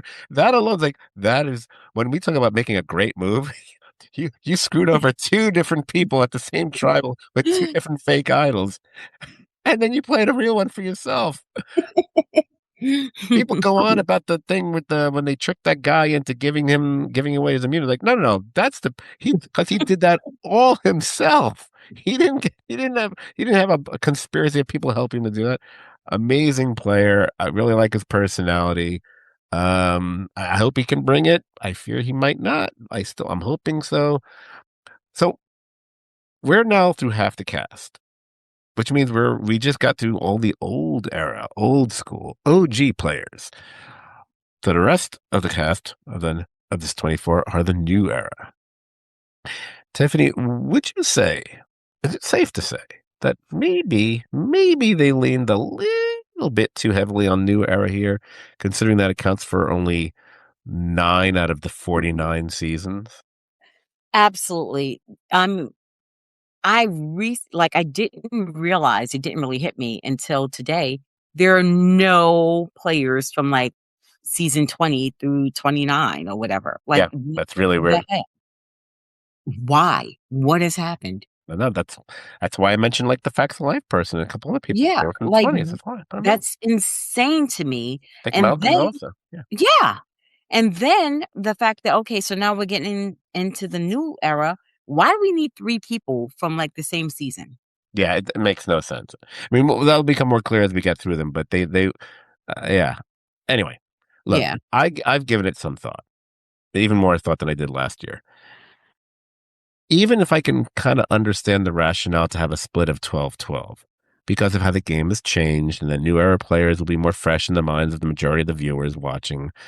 I still think the division is a bit off. I think I would have brought back 9 from the new era, which would have put 3 on each of the 3 tribes. If the concern is that maybe old schoolers would vote out new era players, my only response to that would be, really? You really honestly believe that would be anyone's basis for voting in this season? I don't think so. But you know what? It is what it is. Let's move on to the next 12. I suspect we're going to go through these 12 a little bit faster than we did the first 12. At least Yeah. I'm hoping so because I'm looking at the clock. So, number 13, we have, I know where we're going to go with this person. Number 13, we have Jonathan Young from season 42. He finished in 4th place. Um, I will say Jonathan Young is probably the biggest physical player ever in the history of Survivor. Here we have a player because now, oh, also now that we're up to the new era players, Tiffany, us, our conversations. I remember our new era Survivor conversations a lot more than our old ones. So every player we're gonna talk about, I already know your opinion of. Well, Yeah. this one, I already know how you feel, Tiffany, but the listeners don't. So have at it, but be careful Okay. when it comes to Big Johnny Young here. Yeah, How that's you a how you big feel? no for me, dog. Yeah, To quote Randy from American Idol, that's a no. That's a big fat no. He's just good in challenges. He's an idiot. He's not smart. He's not a good social player. He gets hangry and then he's whatever. And he's something else that I won't mention. But yeah, that's a no for me. all right. Mm. So let me get straight. He's an idiot and he's not smart. Okay. Anyway, so Just yeah, to double down on, you know. yeah, I know. You felt it needs to be reiterated. I got you. Mm. Yeah, I tend to agree. I don't care about how physically he was. I never really wanted to see him again. We're in the new era now. So in this spot, I'll go back a season before 42. I'll go to season 41, and I'll probably pull a couple from that season. Mhm. First up, J- we're replacing Jonathan. I'll replace him with the 5th place finisher from the previous season. That was Ricard Foyer. Smart, strategic player. I think he would be excellent in this setting, or at least like to believe so. So now we go to number 14 on the list, Emily Flippin from season 45. She finished in 7th place. The player who, when she started off, she was so unlikable and annoying, and then somehow Flippin flipped the script and became kind of a player worth rooting for. Now, Tiffany, this might be the only one I honestly don't quite remember if you were in her cheering section. I don't know how you feel about Emily coming back. um, of course, I did not like her at first. I thought she was an ass, but I see her. She's a player, and I am not mad that they brought her back. I'm curious to see how she plays this time, like how she, can she not come in the gate being an asshole and just kind of like has she learned or whatever. I think she would be really interesting to see play. I think she's a strategic player. Hopefully if she's learned some kind of emotional and awareness and emotional intelligence, she will come in and be able to really go far in the game. Interesting. I'll say that she's probably one of the 2 easiest yeses of the new era players for me that they chose to bring back. Absolutely. I thought they should have brought her back. So I'm glad that they did. Which brings us to 15. That would be Dee Valadares, season 45. She was the winner of season 45, which means you already know how I feel. Tiffany, how are you feeling about the winner of season 45, Dee? Does it make sense to bring her back? Okay, so obviously I'm with you. why we bringing back winners. But Dee was a good player. Am I like, oh yeah, I want to see her play again? Not so much. Again, she's a winner. I would have preferred to see Shan from the season with Ricard. I would have brought her back, as opposed to winner D. But let's see what happens. Well, as we were just mentioning, and I indicated a number of times, especially when I was talking about Jenna, I'm of the mind, unless you bring back all winners, you don't bring them back at all. No winners, period. Plus, I'll be honest, I seem to remember thinking that Dee was a little bit overrated. I'm looking back, I'm wrong. She actually was a very good player because she checked all the boxes, whatever. I think there must have been someone I liked more than her on that tribe. I don't remember. Don't care. But here's the funny thing. We're actually we're weirdly in sync on this one because I was going to replace her, and I was again going to go back to season 41 and bring back Shan Smith, who coincidentally I personally thought was a bit overrated as well. But unlike Dee, I thought she deserved another shot. As long as she just cut out that stupid singing humming thing, because that got old really fast. I like the humming. Oh, all right. Not going to make that joke. Going to go to number 16 instead. Q Burdette. Q. From season 46, sixth place. Q, Q, Q, Q. You did so many Q for questionable things, Q. Some dumb things, Q. Some disquieting things, Q. And then again, there was the occasional good strategic play in there, too. Q, Q, Q. What to do with you? What say you on Q, Tiffany? You know, Q makes for good TV. Um, yeah, I don't know if he's like an idiot savant or just Yeah, I don't know. that works. Idiot savant or idiot, either way. Yeah. Um, I'm not mad that they brought him back. I uh, know why they brought him back. Of you course have they to bring bring him him back. back. See, I know I'm on the same mindset that I was several months ago, and I know I just bashed Angelina, who I know makes for good TV, but she made for she made for okay TV. But compared to Q, please. I will use the same words I did then, so I didn't have to rewrite this. I did not love him as a player, but I have to acknowledge he makes for good TV, and it's kind of a no-brainer. I call it a somewhat sheepish yay. And then I remember the Aubrey thing, which is now talking now again. I was like going, "Oh, Aubrey and Q, I've got to see that scene. I've got to. I want cringe-inducing television, people. So here we go. Number 17 on the list is Charlie Davis from season 46. He finished in second place thanks to Maria. Now, Charlie was the strategic playing Swifty who really ran a good portion of that game with his alliance with the whispered Maria. Yeah, we knew they'd eventually have to turn on each other. Both making the final tribal would have been messy for them both, but Maria's obvious petulance over not getting her letter from home and later removal from the game seemed clearly linked to her not giving the guy she was aligned with for most of the game her vote at the final tribal, and is largely seen by many, I think both of us included in that, as the vote that really ended up costing Charlie the sole survivor title for that season. Now, I get it. It's not actually true, but we would have gotten a 4-4 tie. And then, by the way, a tie would have been amazing. Who knows what would have happened? We could have gotten one of the best endings to a Survivor season as opposed to one of the more infamous ones. Unless, of course, you're a Kenzie fan. Then, of course, you people out, I mean, the listeners, not you. I know where you lie on this one, Tiffany.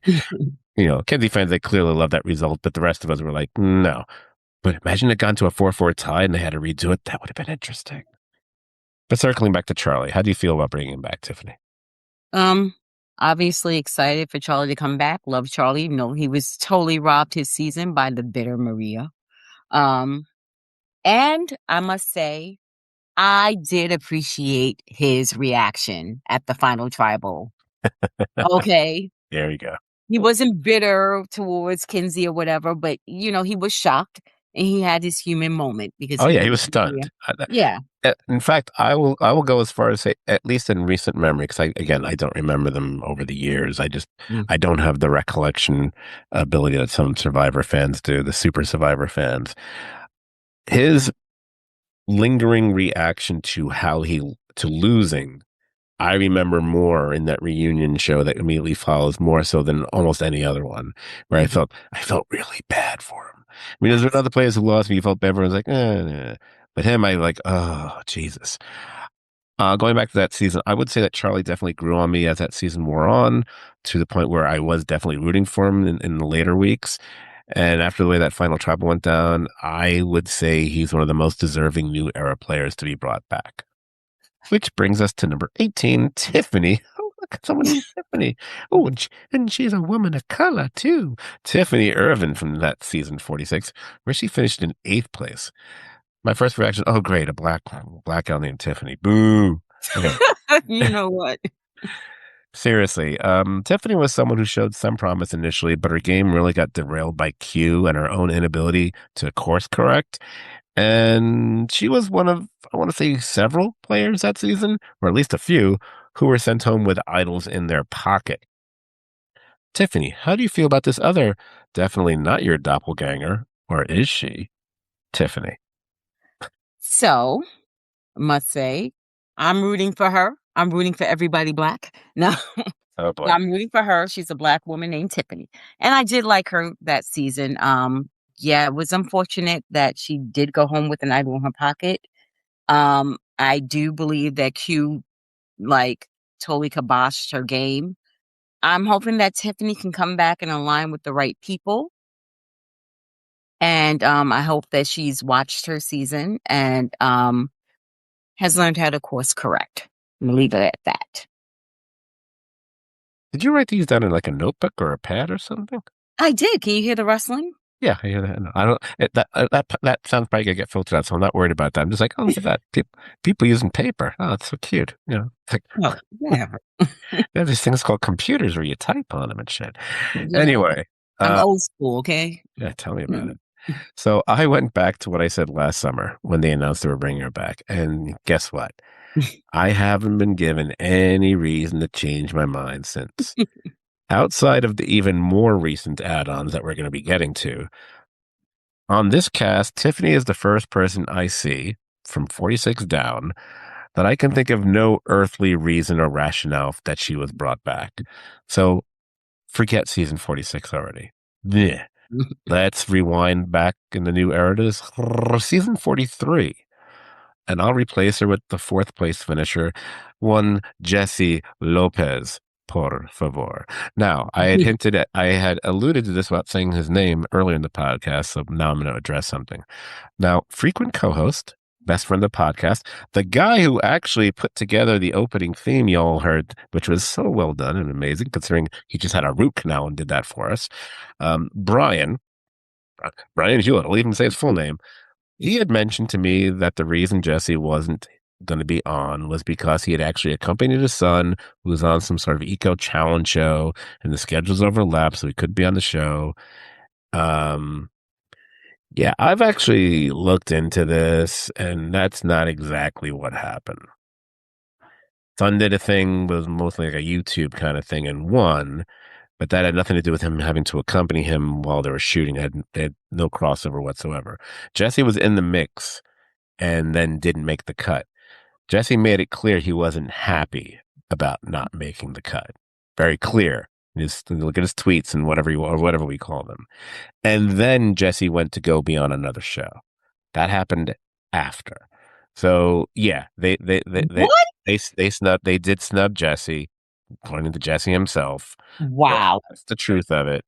Um, there that I just Jesse, to me, if I have a short list, like I said earlier, of five players, I cannot understand why they're not here, especially of the new era players. I cannot understand why Jesse Lopez is not here.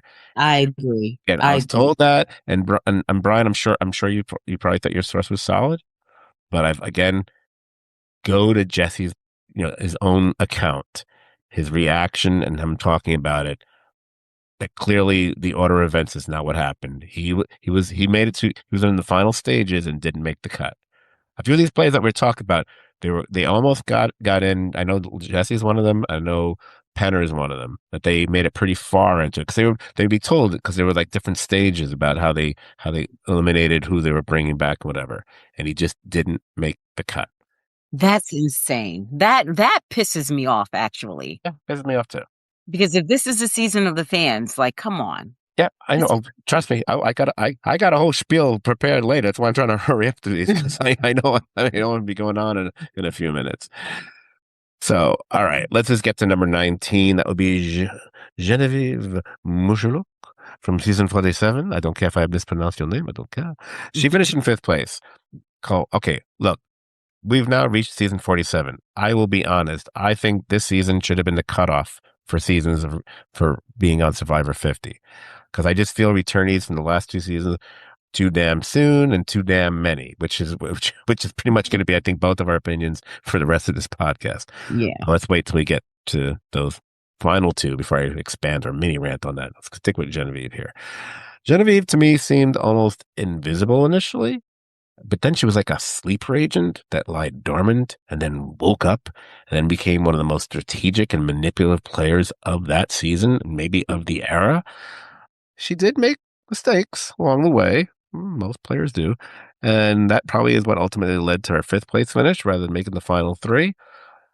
Tiffany, I think I know your sentiments regarding Genevieve. I think I remember talking about this season a lot with you, but our listeners don't. So spill the tea. Tea. Uh, so yes, I really am a big fan of Genevieve. I'm glad they're bringing her back. I think she was a great strategic player for season 47. She was slow, like we did not see a lot of her. We didn't even think about her in the beginning. And then when she rose her, I think it was one confession where she's like, "Look, I don't want to. I'm an alpha woman. I'm not whatever." And then she just came guns blazing, and she was fucking amazing. Yeah. Sorry, another F bomb. Don't worry But about it. You don't need to keep playing. yeah. But she was really good. And I'm excited to see her. Like now, of course, everyone knows her game. They know how good she is. She's definitely gonna have a target on her back. Yeah. So it'll be interesting to see how far she can go this time. But she was someone that I was definitely rooting for during Right. that season. I think another issue with the later players is most of them will be, not all of them, but most of them will be in a certain level of danger because everyone there, their games will be most fresh in people's Hmm. minds. Her game is going to be fresh in people's minds. I Hmm. mean, her social game needed help. That was one of her issues. And then she talked about her Billy, how empathetic a person she was or wasn't on the show, whatever. Um, However, she's one of the players from that season that I would be okay. I was okay if they brought that back. So I actually will give her a yes. I think this is my last yes for the rest of this podcast because now we're at 20. Kyle Frazier, season 48, the winner. I felt Kyle was a good, maybe even very good. I don't know if I'll say great, but definitely a very good player. His secret alliance held up throughout the game. He definitely skirted some obstacles and kept the wool pulled over the eyes of Joe and others. So, Tiffany, I think now we are at the point where we're going to be in lockstep as to whether or not the player should be or not. So we should just kind of barrel through these a little bit. Yeah. It's only a matter of whether or not you have anyone in mind to replace any of these next five players. So, how are we feeling about Kyle here? What would you do? No. He just won again, that winner thing, and just saw him play. Not interested in seeing him play again. Can do without. Um, yeah, that's me on Kyle. Yeah, same. Easy for me. I had no problem with him on the show. I was even probably, I think by the time we got towards the end, I was kind of rooting for him a little bit, Mhm. him and his Secret Alliance member there. Um, but what have I said already? No winners. No winners. Don't want a winner. Plus, as I said, 48 just feels way too soon for me. If you're going to have a recent player in the mix, then I'll go back to season 47 with Genevieve.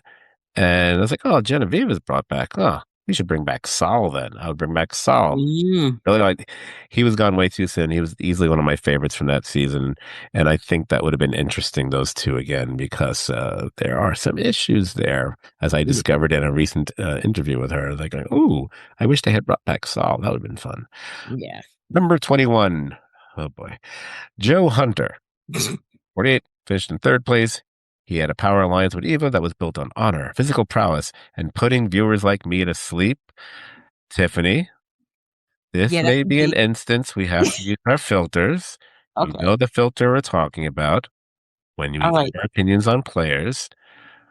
Now you can tell the class how you feel about Joe, but tread lightly.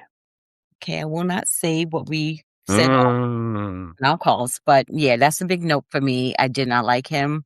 I didn't think he was a smart strategic player. I thought he just, you know, oh, people deserve like I hate that whole bullshit. We want to be aligned with people who deserve to win. Oh, fuck you. You know? Play the game. So yeah, Joe's a no for me. I'll leave it at that. Okay, Lest good. I get us in trouble. Yeah. Well, get yourself in trouble. I ain't gonna get no trouble. I'm against Joe simply because it's too damn soon. Also, I had pretty much zero appreciation for his gameplay, and I will also edit myself a little bit here. I will just move on to who I would have replaced him with. I would have flipped back to season 44, the most obvious and the second biggest snub or the other biggest snub of the new era. How do you bring back new era players and not bring back the third place finisher from season 44, Carolyn Weiger? I am flabbergasted. She is not one of the Mhm. returning new era players. She's, she's emblematic of the new era. Love her or hate her, she should have been on. And, being on Traders is not an excuse because, brought back a bunch of other people who were on Traders. So, Stephanie and Siri, and so on. So Carolyn should have been brought back. We don't even need, we know Carolyn. That I think even if we didn't like her, either one of us didn't like her, we would still agree, almost like a cue cut of a situation. But how do you not bring back Carolyn? Yeah, I'm still kind of like, how do you not bring back Carolyn? yeah. All right. 22, we have Camilla. I am not, well, actually, maybe I could pronounce it. Carthagesu. Carthagesu. Okay. Also from season 48, she finished in fourth place. She was the player that I kept referencing, was in that secret alliance with Kyle, who ultimately didn't make it to the final three, thanks to everyone's favorite Final Four fixture, the God Awful Fire Making Challenge. Tiffany, how are we So feeling about Camilla? Are you glad they brought it back, or perhaps? I like Camilla. Okay. So I'm not mad that they brought her back. I think that she was a very smart and strategic player, but I do believe it's too soon. Everybody knows her game, they're familiar. So I think that, it's going to be hard. I would be surprised to see her go far. Like, I think for the newer players where they're fresh in the minds, it's going to be really hard to go far. Yeah, I think some of the newer players, the more recent they are, the more disadvantaged they might be. Mhm. It also is going to depend on the tribal makeups, which we're going to talk about a bit after we get through the 24, because obviously, at least for a certain portion of the game, players are confined to who they're with, and whether it'll work to their advantage or not, depending on how the tribes break up. But we'll get to that shortly. If I had to bring back a player from that season, she would have been the one I would have brought back. But I still feel it's too soon. So if in this fantasy world where I was putting together the cast, she'd be a goner. Bye bye. And I would replace her with another obvious one. I'd go back to season 42, which I see I need a representative because I sent Jonathan packing and I replaced him with someone from season 41. Who would I bring back from season 42? Oh, I know who. The sixth place finisher, Omar Zahir. Sure. Obviously. He may, sure. Here's where we get close to the line. I think he may be in denial about certain aspects of his life, but there's no denying he was a fun player to watch and a really good one too. And that's all we're going to say about that because get my shot in and move on to I'm going to lump these two together, 23 and 24. And when we talked about it last summer, we didn't know the identities of the players who were from season 49 that were being brought back because we hadn't seen the season yet. But now we know. We know it's Rizzo Velovic, who finished in fourth place, and Savannah Louis, I didn't know, I forgot the last name of Louis, who was the winner. Now, be it fair or not, Rizzo is strangely one of the more polarizing figures from the latest season of Survivor. Some found his goofy, cartoonish confidence, declarations of Riz God, and almost mischievous idol play to be really off putting. Others could see that this was just another in the pantheon of memorable survival personalities. Survivor personality. I keep saying survival instead of survivor.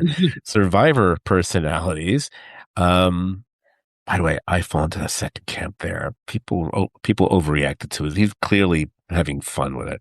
Anyway, Savannah. Well, she was aligned with Rizzo. She did remarkably well in individual challenges and scored a solid victory at the final tribal, despite not remembering the names of some players' loved ones. Oh. That, by the way, after that, if you heard another sound, if you listen really close, that was the sound of my eyes rolling when that happened during tribal. Now, before I give my all too obvious take on whether these two Survivor 49 players should even be here, and my less obvious choices to replace them, spoiler, um, I'm semi-curious, semi, to hear what you have to say about these two, Tiffany. So, yeah, I would not have brought anyone from 49 back. It's too soon. Um, I was not impressed with I mean, yeah, we all know that Riz God or Rizzo was playing the game and trying to camp himself up. He was trying to make a name for himself or whatever. Yeah, it was corny to me. I didn't like it. Savannah played a great game. She won, obviously. No more winners, but I don't think that it's not fair to them and it's not fair to the other players. One, everybody else gets to see everybody else's game. We don't know these two or whatever. Two, people have learned from that. So let's just get rid of the newest players who we don't know their game. So it's really not fair to them. I would have replaced them. If I'm gonna replace, I would have liked to have seen Katura, who was the season with that D won. I would have liked to have her back. And from that season, what was his name? Jake, the lawyer from Boston. That was kind of, I think that would have been more interesting than these two. Interesting. I Your first choice doesn't surprise me. Your second choice does a little bit. All right, so let me address what I've already been alluding to. Now, look, I know in Survivor history, and you just kind of referenced it, I believe, there's almost a tradition when you do the returning players things that you bring back players immediately, so the rest of the cast doesn't know their true game.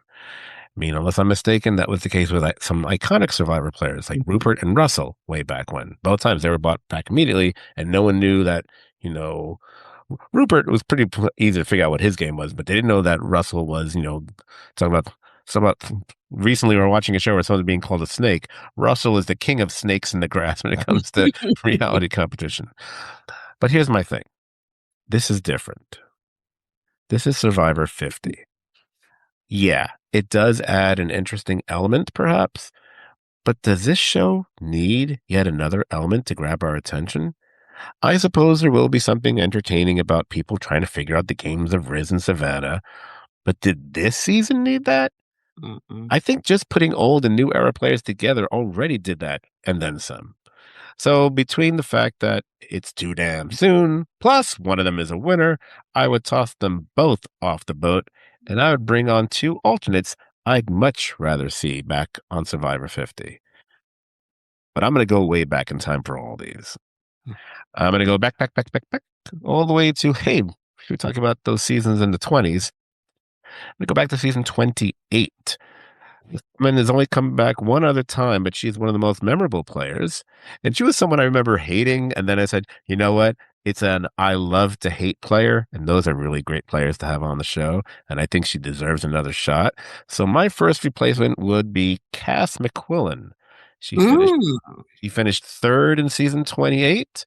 That was the Brains versus Brawn versus Beauty season, and then only 13th on Survivor Second Chance.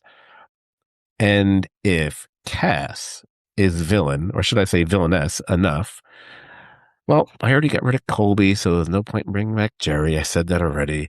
I would then go and bring back one of the easiest to not like players in the history of Survivor, but more so than Angelina. This one really made for good TV, and she's so much fun to root against. Because I feel you got, just like superheroes, you have to have like great villains. Survivor, unlike what Jeff Probst seems to think, I think it's fun to have players to root against as well as players to root for.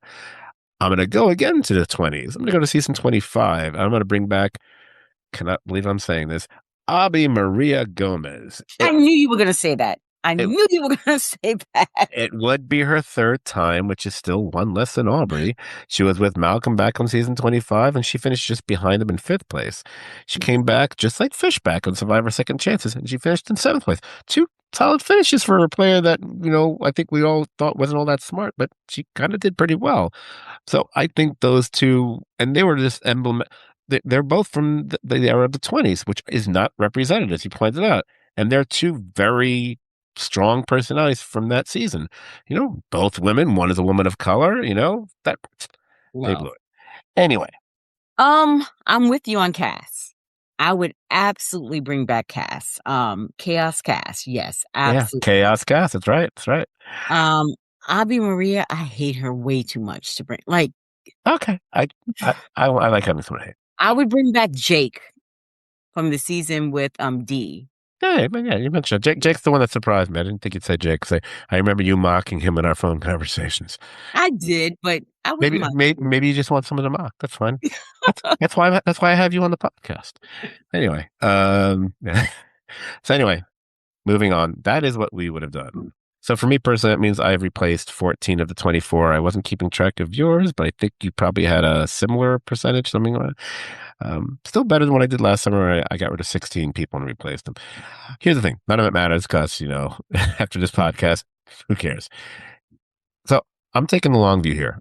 This is where I talk for a bit. 751 total people have played the US version of Survivor.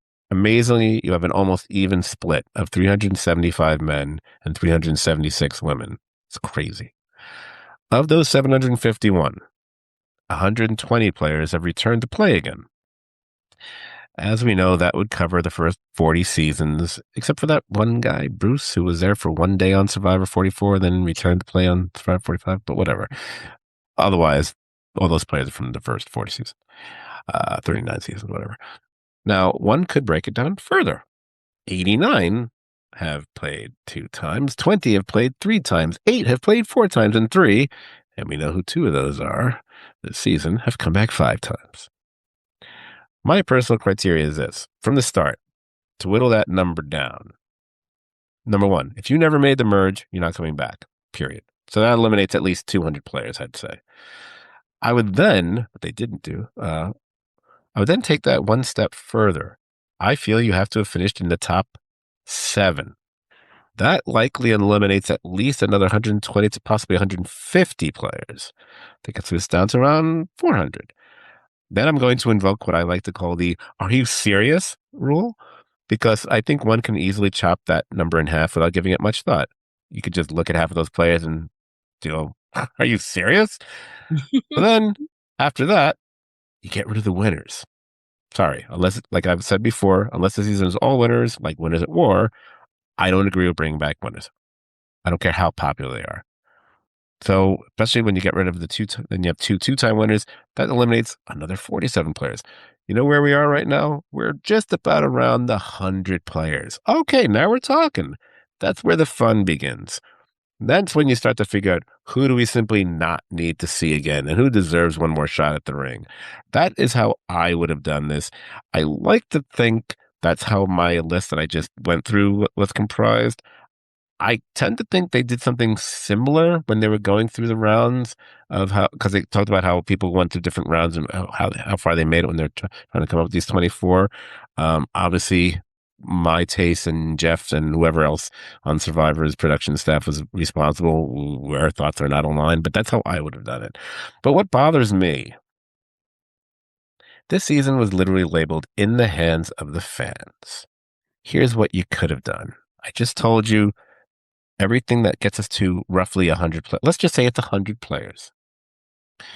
You set up a website page with those 100 players, each one with a link, a couple minute clip of them in action. And maybe over the course of, I don't know if it has to be a month or maybe 2 months. Why no? 50 days for Survivor 50. The fans vote. The top 24 who are able to play and agree to play, there's your 24. Fair and square, can't complain because the fans did the voting. Sure, we'll still get Siri in there, but at least you can honestly say it was in the hands of the fans and they got what they wanted. And it's like, okay, I can't complain. The fans voted. They wanted to see her. I get it. I personally would have preferred someone else, but at least I understand it.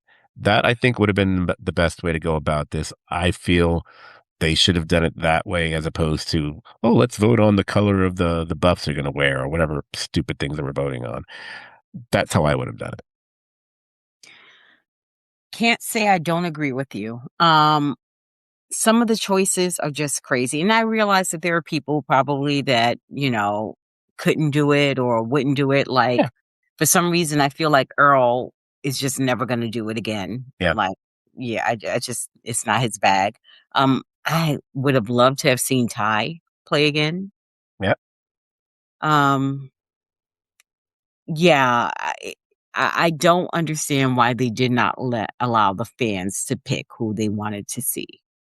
Yeah. At least you have, I mean, at least have the fans vote and then you go by what their top choices were. And Mm, if at that point there were people who didn't want to come back or couldn't come back, then you just go to the next one on the list. That's mm. all. That's all. It's not just gonna be 24. You go by whatever the top 30 are and whoever the top 24 are. Anyway, I don't want to get too bogged down in it because we've already see Tiffany know how these things go. We're already past the hour and a half mark. See, I told you these things go long. So, Tiffany, I had mentioned before that they have already given us the tribal breakdowns. Mhm. So I found this to be fascinating and let me give them to you here. And then we can talk about what we think about how they made up these tribes. And I'm going to guess at the pronunciation of some of these. When I see a tribe, it's Cila. I'm going to go with Scylla, not Killa, because it'll be a K.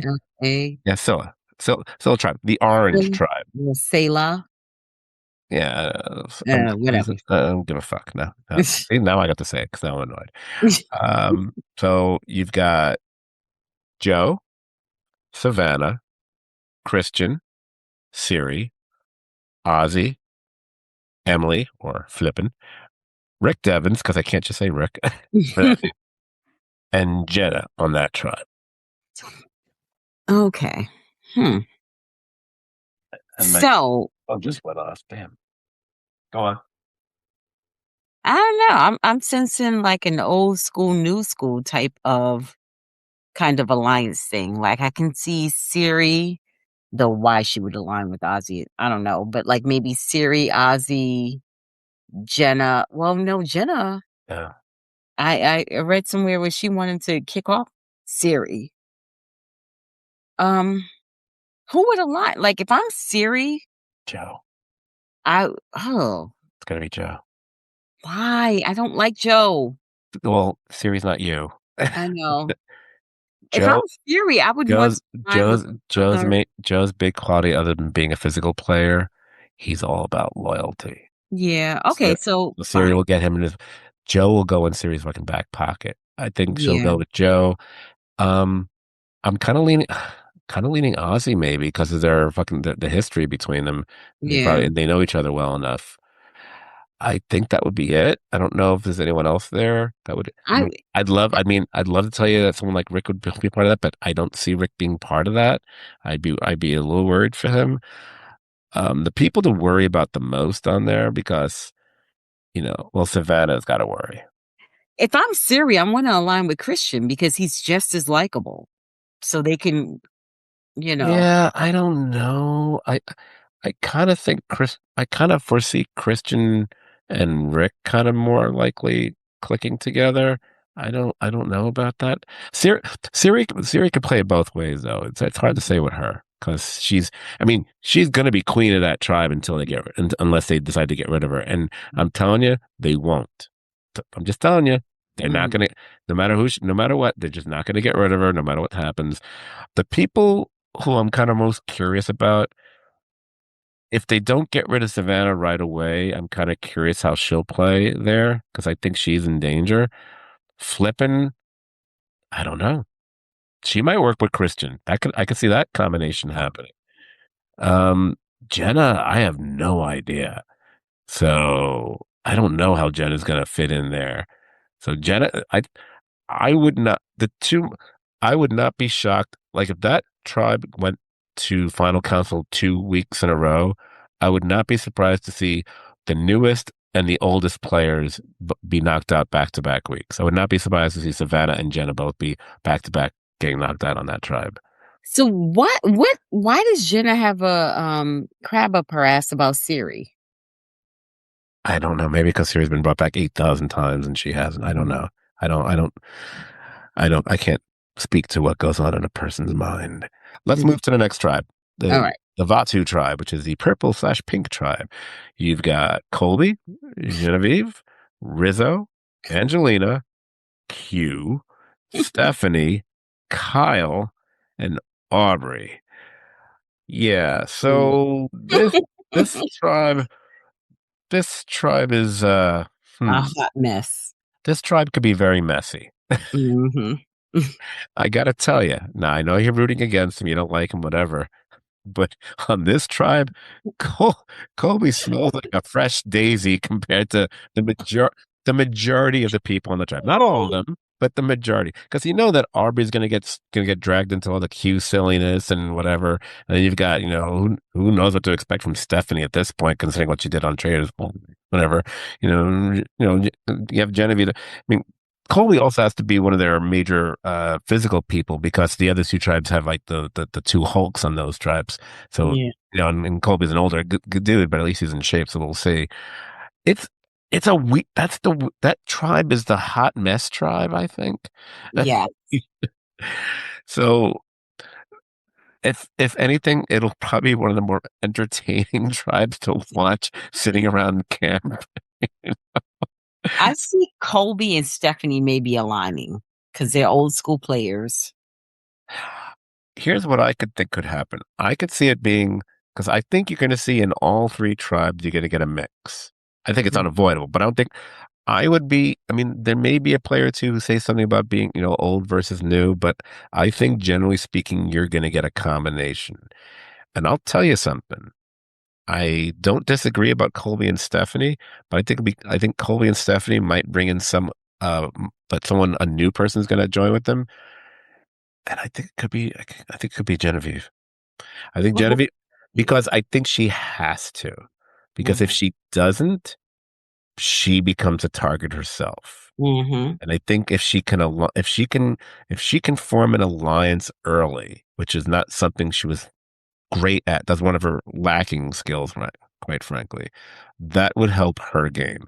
Because then Rizzo becomes a candidate to get rid of because we don't know what kind of game you played, so we're going to get rid of you quick unless he can really, put on an act. And I don't know if he's capable of that. But then again, you got Kyle there. If they go to finals early, how do you not get rid of Kyle right away? In their mind, other than obviously Savannah, the most recent winner. He probably still Mm. has his money. Get Yeah. get rid of him. Get Yeah. rid of him. No. Why would Aubrey want to sit there? It's like I keep getting on the show and I can't win nothing. You were just on like a year ago and won. No, why would you want him there? Yeah. I think you get rid of him. I see like if Colby, Stephanie, and Genevieve get together, if they can bring in Aubrey, Yeah. they can run that tribe because I see him maybe aligning with Angelina. They're both wackadoos. Um, Rizzo, I don't know. I feel like I don't know. Rizzo's a bit of a wild card there. Yeah. I'm kind of curious. Rizzo's one of those people. I think he's either going to get knocked out really fast or he's going to go long. and it really depends on how he acts with the tribe. It's such a weird tribal mix, and obviously, Mm, within a certain number of weeks, they're going to mix all these up again anyway. mhm. But I'm kind of that's of the makeup of the three tribes. That's the one I found the most to be the most. Huh? I don't know what to make of that. I'm just happy they put Q and Aubrey on the same tribe. That's you know, kudos for doing that. Well done, Survivor. Well done. I Let's mean, move. I Okay. kind of hope, like, if they're smart, because again, I can see this being the tribe that doesn't win immunity because, whatever. Yep. But if they're smart, they'll get rid of Kyle and Rizzo first. You got a winner that you just know, like a new winner that you already know his game, and then he's got two other people from his season there. So why not get rid of him? And then get rid of this kid Rizzo because you don't know what the fuck his game is. Or Yeah. to just get them out. No, absolutely. Mhm. Uh, I I could if they were to like I said in the first tribe, if they go to tribal two times in a row, my feeling is that they'll get rid of Savannah and Jenna first on that tribe. This tribe, if they went to survive, if they were the ones who went two times in a row, I think Kyle is definitely going to get knocked out, and then yeah, probably Rizzo, probably Mhm. Rizzo of those people. Yeah, absolutely. Mhm. Let's move on to the third and final tribe, the Callow tribe. The Mhm. color is teal. That tribe, we have Charlie, we have Coach, we have Big Jonathan, we have Mike White, we have Chrissy, we have Dee, we have Camilla, and we have your namesake, Tiffany. Mhm. This is another interesting array of people to be on one tribe. Um, I think with these tribes, when you look at it, because obviously when you're first starting in your initial tribes, it's all about the challenges and winning. So you first look at who's the most physical player on those tribes.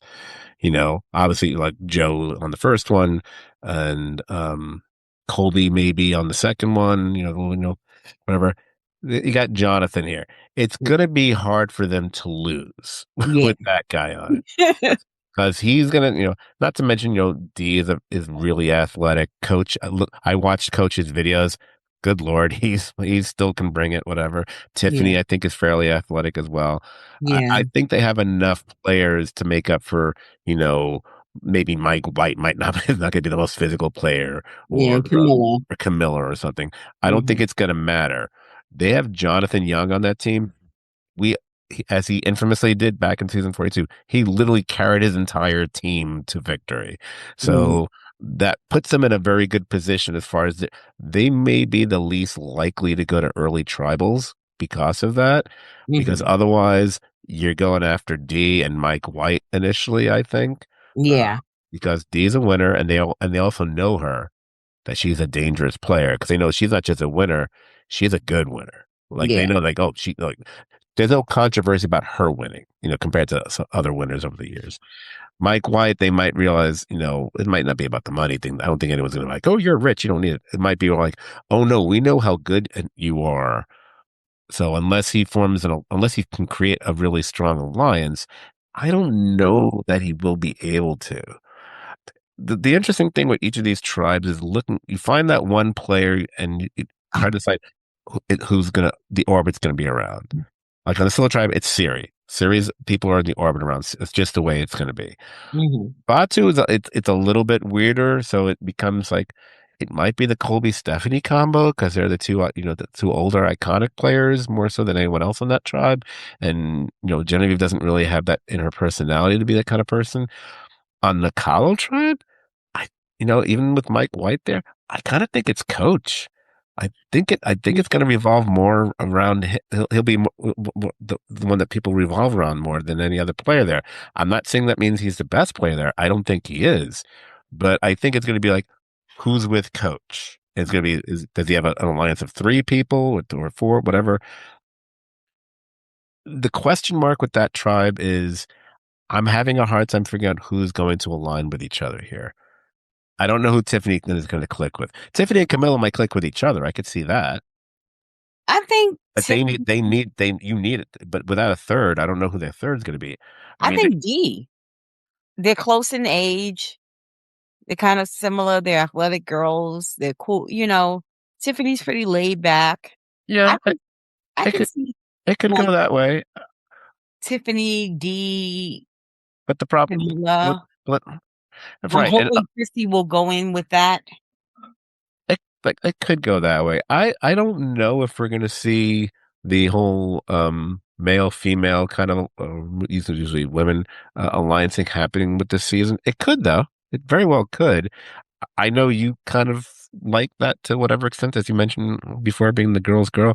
I kind of find the whole an alliance based on gender kind of a questionable thing and silly.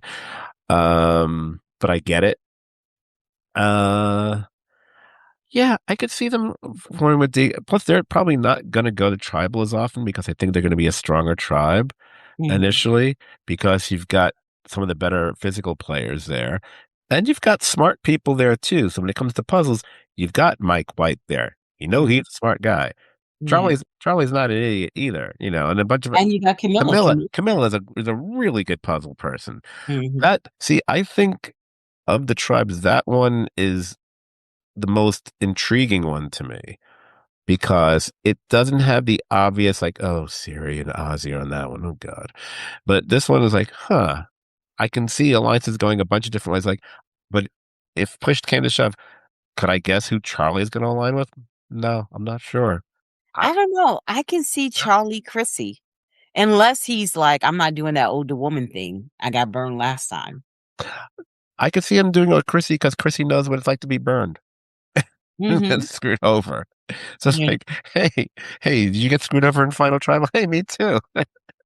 We're our own little club.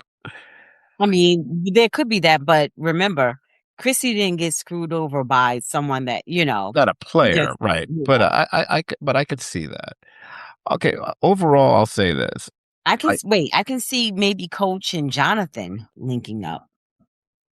Yeah, although that's dangerous. But yeah. Well, Jonathan will probably hook. I mean, Jonathan is a if we're putting aside making fun of players for a moment, Mhm, he's a player you could probably easily align with because mhm, he's not very strategic. He's important to the tribe. Just and therefore he might be easily malleable or manipulated in that sense. It's like mhm, and he's like the biggest meat shield of all time. So mhm, that so I could definitely see him being at the core of a thing like that. And Coach, the Dragon Slayer, himself, I could see kind of doing that. And then you bring in someone else, probably. See, actually, it could be a physical thing of Coach Jonathan and like D or something for that matter. I'm very curious how that tribe's gonna. I'm curious how Mike White's gonna play this season. I'm curious how Charlie's gonna play and who they're gonna align with. That to me is the most intriguing one. But the fact is that I don't think, at least initially, they're gonna go to final tribal council as often mhm, because of Jonathan Young being on that team. And I could be mhm. totally wrong. Watch they get blown out every time. But I think based on the makeup of that team, I don't think we'll see them having to worry about who they have to vote out. So I'm sorry, eight of those people might stick around a lot longer than the other tribes. So that when they get mixed up, then we'll see, different combinations. I will say this about it just starting out. I appreciate that they did their best to even the tribes out. I notice there's an equal number of men and women. There's one winner per tribe. Um, You've got the physical beast competitor on at least two of them, and the one that doesn't have a beast competitor has a lot of physically capable players, so it kind of evens out on that tribe because we don't. Yeah. Because right now we don't know how good Colby is going to turn out to be. He's probably like I said. I feel he's a player. He's one. He's in that. He's in a group of players. I feel they have something to prove. So I'm kind of curious how they'll play the game compared to what they did in the past. The only thing they weren't able to do is you couldn't keep the number of old era new players even on the tribes. But I like that they did there's 3-on-1, there's 4 on another one, there's 5-on. So it's kind of fun and I think that was deliberate. I don't know if that is gonna screw up any kind of alliance, but like I said, I feel the old era players all pretty much are here with something to prove, but I think certain players more so than others. Yeah, and I think even on the Vatu tribe, like, you have Kobe, but there's also Q, he's no slouch. Yeah. Kyle's no slouch. Stephanie's no slouch. Yeah. So they have Instead of having that one massive person, yeah, you they have have but it's a more evenly distributed. So that's why they may actually do fairly well. But we'll see. Overall, I kind of like the way they did the divisions here, so that because they've made for some interesting combinations. Mhm. Um, so mm, if I can move on, Mhm. although, oh, I do want to say one thing. I think it's the Scylla tribe. I think that tribe has the potential to be the most delightfully devious of all the tribes. So I might be, even with Joe on it, it might be interesting. So Tiffany, should should we do some sort of prediction, or at least like a final three? Are we Uh, assuming it'll be a final three? I mean, it's got to be a final. They're not going to do final two. They're not going to do yeah, a it's final gonna be three. final 3, but it's so oh, that's really I was thinking about this for a while. I don't know. Hour and 50 minutes, by the way. Okay, okay, I'm just fucking with you. yeah, I'm because there's so many variables, and it depends on who aligns with who, but I'm just gonna pick 3 people, 1 from each tribe that Okay. Oh, may. okay. Interesting. Okay. I like. Um, from tribe 1, if he's able, I'm gonna say Rick Devens. Tribe 2, I'm gonna say Chrissy. And tribe 3,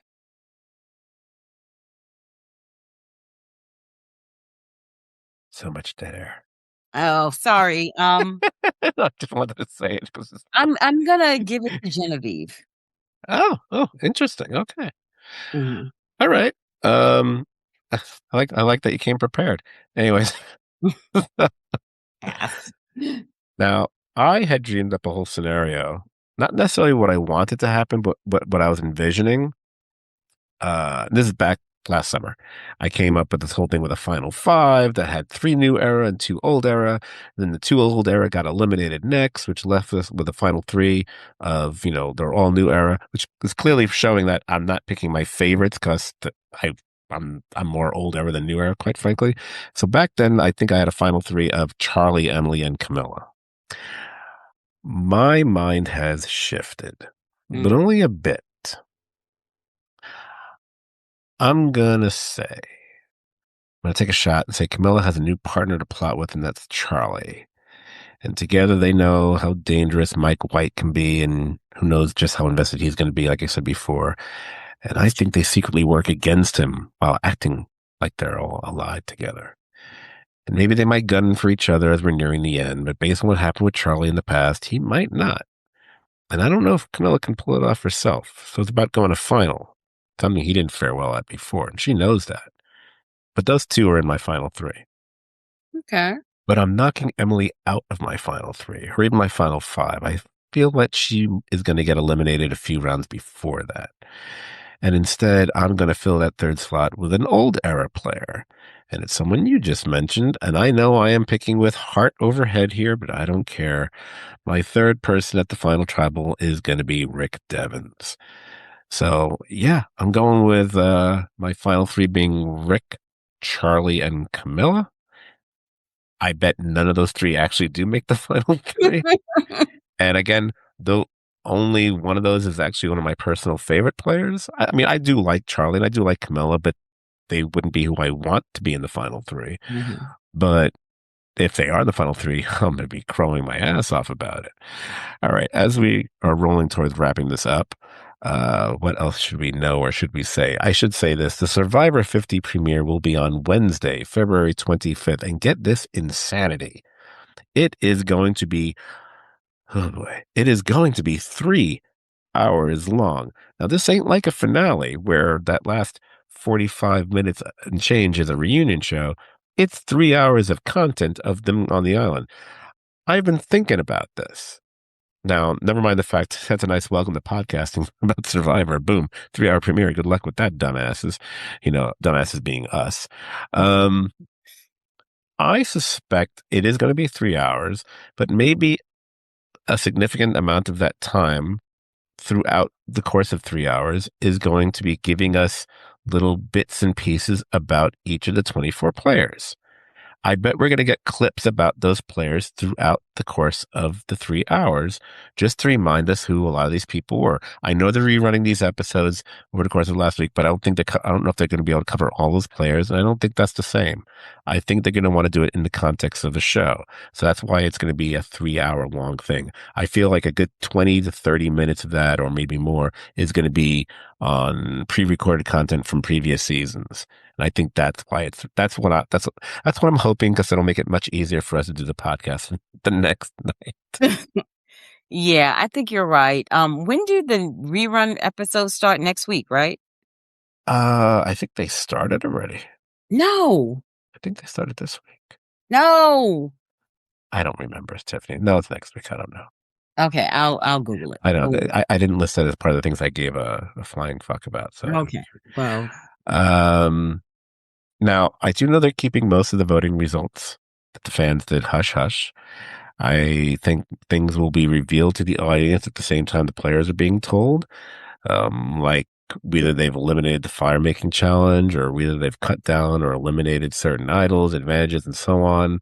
I've seen certain things online telling me what all the results are. I don't know if these things I've read are true, so I don't want to make an assumption.